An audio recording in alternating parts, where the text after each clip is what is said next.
I'm still trying to figure out what I want to do, but this program gave me the academic tools that allowed me to move forward. I came into the program with very little expectations for myself and very little understanding of where it was I was actually going to go. Getting through the pre-business program and having the support structure that I did really built a lot of confidence in wanting to pursue my future and kind of attaining some of the goals that I eventually set for myself. Community services help boost my confidence by providing useful information for the next program that I was about to go into, which is the social service worker program. Coming back from not studying for a long time, it was hard and there was a lot of pressure, but the professors were very accommodating and they help us reintegrate ourselves into the academic field. Really, the in-class experience was pretty awesome. It was great having teachers with some personality and some personal experience to bring to the table, so it wasn't just a lecture. My role as a pathway advisor is to assist students in figuring out what their pathway is after finishing their pre-program, figuring out the next steps, the application deadlines,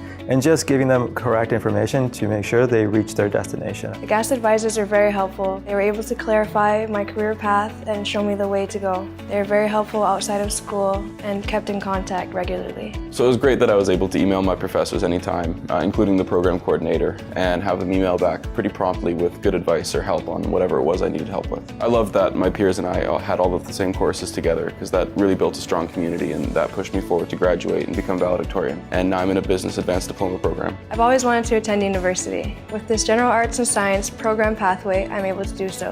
I will be continuing my studies at University of Toronto this summer.